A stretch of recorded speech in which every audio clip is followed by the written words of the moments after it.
étude donc, qui a été financée par l'Agence française de développement, par maîtrise d'ouvrage d'un ministère au Bénin, sur la question de l'adaptation des villes au changement climatique. Mais c'est moins la question de l'adaptation des villes dont je vais vous parler que la question de est-ce que c'est vraiment le changement climatique qui pose problème dans cette affaire. Voilà, donc on devait tout simplement, c'est très simple, nous, bureau d'études, accompagner le ministère béninois pour préparer un programme d'investissement de l'ordre de 55 millions d'euros pour permettre aux villes du Bénin de s'adapter au changement climatique. Voilà, en gros, on est dans un site qui est particulièrement défavorable à l'urbanisation. Ça, c'est le premier problème. C'est que Pourquoi ? Parce que historiquement, tout le long de la côte africaine, c'était des comptoirs et qu'effectivement, l'objectif, c'était de trouver une lagune pour pouvoir mettre des bateaux à l'abri et pouvoir commercer tranquillement. Dès qu'on est passé d'un comptoir à une ville, ça a posé problème. Donc on a l'océan ici, on a toujours quasiment entre le nord du Cameroun et une bonne partie du Sénégal, on a en tout cas tout le golfe de Guinée, ça c'est sûr. On a un cordon sableux, dont l'altitude maximum est 4 mètres, 3 mètres, 5 mètres, c'est très peu. Ensuite, un réseau lagunaire qui est connecté en général sur des dizaines, voire des centaines de kilomètres. Et puis ensuite, donc des bas-fonds autour d'une lagune qui se crée régulièrement, tous les 10, 15, 20 kilomètres. Et puis ensuite un plateau, donc qui lui serait beaucoup plus propice à l'urbanisation, mais ça n'est pas le cas. Et en Achur, c'est toute l'urbanisation. Donc ici, les deux foyers principaux, Porto Novo créé par les Portugais et Cotonou des Français, avec une urbanisation qui se fait majoritairement là, évidemment, où elle ne devrait pas se faire, c'est-à-dire sur des zones inondables, des marécages, des zones humides, des zones sableuses. Les villes sont sévèrement concernées par des aléas climatiques. Quand on dit sévèrement, c'est-à-dire des inondations tous les ans, voire 2 à 3 fois par an, avec des hauteurs d'eau de 30 ou 50 cm pendant plusieurs semaines. Donc c'est absolument régulier. Par miracle, il n'y a pas d'ouragan au Bénin, il n'y a pas de tremblement de terre, il n'y a pas de volcan. Donc c'est quand même, ils échappent à une bonne partie des problématiques. Donc on n'est pas sur des crues torrentielles, on n'est pas sur des débordements d'ouvrages, etc. On est sur des montées d'eau plutôt assez lentes, donc avec très peu de morts. Par contre, il y a beaucoup de dégâts et beaucoup d'incidences, on y reviendra. Ce phénomène s'accentue d'année en année, pour une raison très simple, c'est qu'il y a de plus en plus de gens. Ces risques, les conséquences, tout ce que ça amène, c'est un vrai frein pour le développement économique, le développement social. Bon, c'est assez simple à comprendre. Les questions de santé publique, il n'y a pas d'assainissement dans toutes ces villes, y compris les Gousses. Donc c'est que l'assainissement par fosse septique, par puits perdus, etc. Donc évidemment, quand la nappe remonte, tout remonte.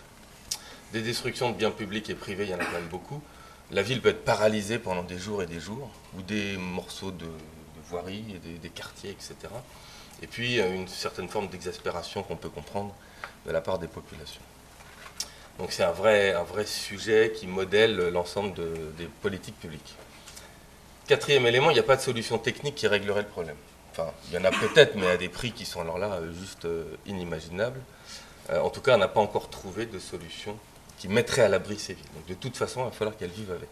Autre conclusion qui est très intéressante, il n'y a pas d'effet décisif du changement climatique sur la pluviométrie. Il ne peut pas plus maintenant qu'avant. Ce qui a été constaté, c'est un décalage des saisons. Donc pour les agriculteurs, un vrai impact, un décalage de plusieurs mois. Donc ça, c'est vraiment impactant. Et potentiellement des épisodes plus violents, mais ce n'est pas particulièrement marqué. Et donc évidemment, ça paraît du bon sens, mais partir de ça, en fait, ça pose plein de problématiques ensuite en termes d'aménagement et de fléchage des fonds et de réflexion. La question, elle est anthropique. On a mis des gens là où il ne fallait pas. Les gens se sont mis là où il ne fallait pas. On a une mauvaise conception urbaine. Il n'y a pas de schéma directeur, pas de planification. Il y a une réglementation d'urbanisme qui n'est pas appliquée. Une occupation des zones inondables. Quand vous êtes migrant, vous cherchez du foncier, vous allez dans les zones inondables. Puis tant pis si vous êtes inondé. Et un sous-dimensionnement des réseaux. On est encore dans l'idée qu'il faut chasser l'eau de la ville, qu'un jour on va réussir à assécher la ville.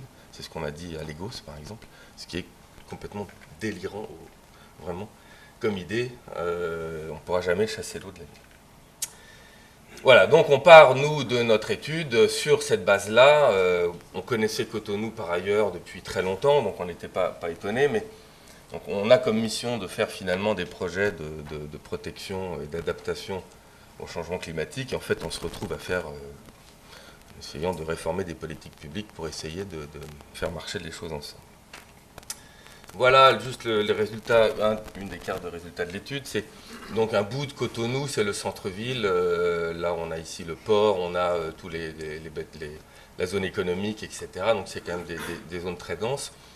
En quadrillé rouge, ce sont la période de retour de 2 ans. Donc déjà, c'est quand même des grosses zones. Et en hachure, c'est la période de retour de 10 ans d'inondation. Donc on a quasiment la moitié de la ville.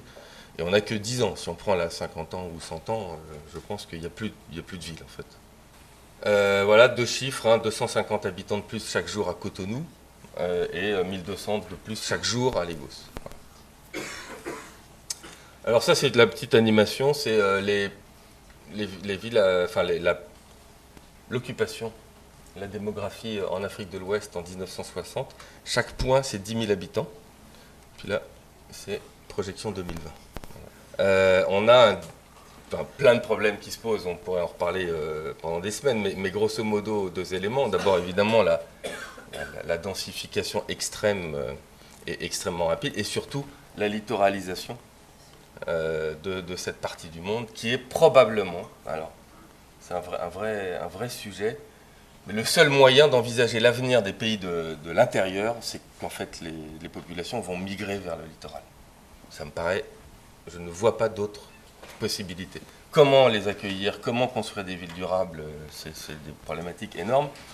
Mais on a du mal à imaginer un Mali à 50 ou 60 millions d'habitants, un Tchad à 70 ou 80 millions, sans qu'il y ait une partie de ces habitants qui aille chercher du travail, des opportunités, un logement, etc., sur le littoral. Donc on a un phénomène de littoralisation qui est extrême et qui pose des vrais sujets, ce qui explique aussi quand même cette urbanisation massive qui est liée certes au taux d'accroissement naturel, à l'exode rural, mais aussi à des migrations internationales qui sont extrêmement massives.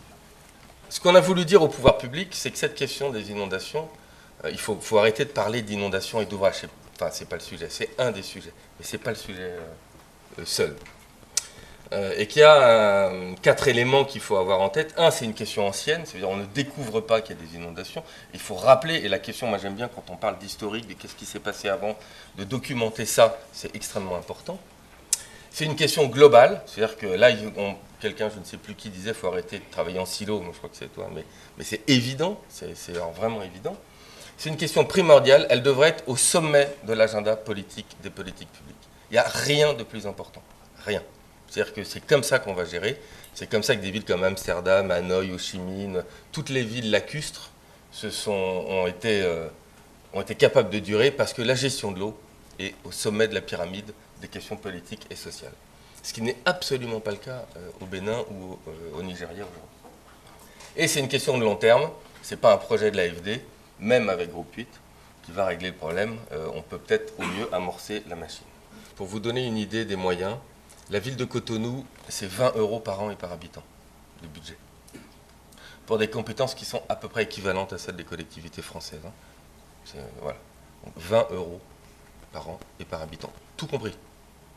Maintenance, ressources humaines, investissement, tout.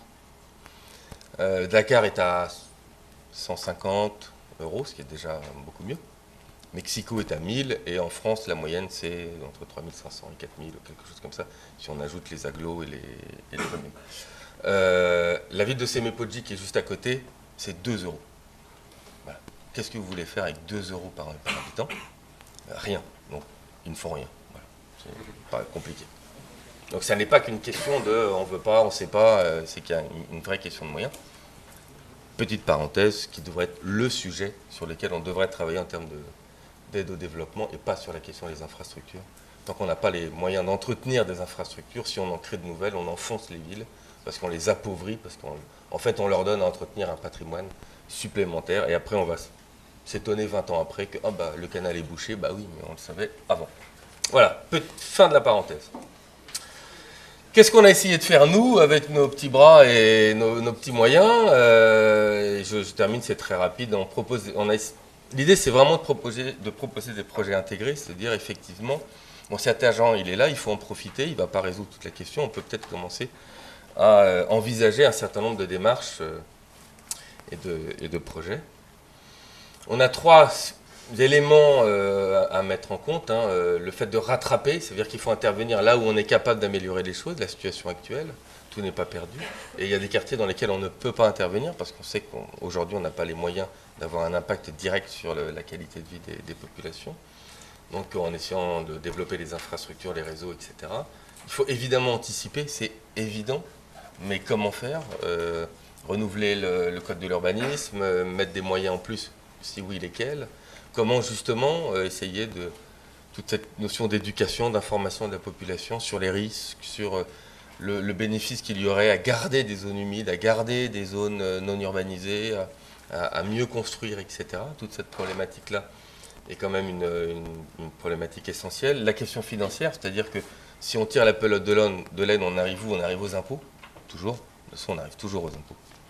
Donc, voilà. Comment améliorer la collecte fiscale sur le foncier? Les terres valent très cher à Cotonou, qui est aujourd'hui extrêmement faible. Comment appuyer les collectivités du Bénin pour augmenter la collecte de l'impôt, ce qui est un vrai sujet. Donc le cadastre, donc plein de choses comme ça qu'il faut remettre en place.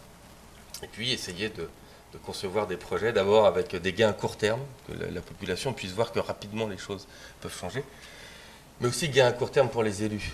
Aujourd'hui, vous êtes élu à Cotonou, vous n'avez pas intérêt à faire bouger le cocotier parce que vous savez que ça va durer 25 ans et que votre mandat est de 5, et que les 5 premières années, ça va être là où vous allez demander des sacrifices, des efforts, des régulations, interdire des choses, etc., etc. Donc il y a très peu d'élus qui ont la capacité, pas tellement morale d'ailleurs, hein, mais plutôt les moyens de se lancer dans ce type de réforme, parce qu'ils se font balayer aux élections d'après, parce qu'il y en a toujours un qui dit « mais vous inquiétez pas, avec moi l'eau va partir, elle va disparaître », etc. Voilà. Donc on a un vrai sujet qui est compliqué. Juste en dernière diapositive, les projets tels qu'on les a conçus, donc c'est en général on trouve, il y a forcément besoin de drainage, donc on va utiliser le drain principal, un canal, par exemple à ciel ouvert, pour en faire le fil conducteur d'un aménagement urbain et d'une autre manière un peu de faire la ville. C'est très prétentieux, dans la réalité c'est très modeste. Hein, voilà. On fait ce drainage et on va s'intéresser aussi à l'espace public. On peut le couvrir par endroits, faire un marché, on peut essayer de traiter des questions de mobilier urbain, de mettre le transformateur un peu élevé pour éviter qu'il soit inondé, etc. Planter évidemment, planter des arbres, ça a plein d'effets positifs. On va aussi traiter les rues adjacentes, évidemment, pour permettre un meilleur drainage du quartier. Et puis, on va s'intéresser à des projets plus soft, c'est-à-dire aider les pêcheurs sur le littoral pour qu'eux protègent, par exemple, les mangroves ou les zones plantées. On va avoir un peu de développement touristique pour qu'il y ait aussi de l'emploi, pour que les gens... Parce que la question principale, c'est quand même celle de l'emploi et des revenus. On va essayer de traiter des questions d'équipement, voilà. On essaie de proposer modestement, 55 millions d'euros, c'est très vite dépensé, de proposer 3 ou 4 projets structurés, intégrés, qui peuvent, c'est mon seul élément d'optimisme aujourd'hui, laisser penser qu'on est capable de faire autrement et de faire un peu moins en silo qu'avant. Voilà. Oui, optimiste, en fait non, pas du tout. Mais pourtant, et c'est pour ça que je termine là-dessus, ces villes, elles sont là, elles existent, elles se développent. Il y a plein de gens formidables. Elles seront là encore, elles sont durables, hein, je vous rassure. Ce que me disait le maire d'une ville africaine, qui disait « Moi, mon problème, c'est que ma ville est durable.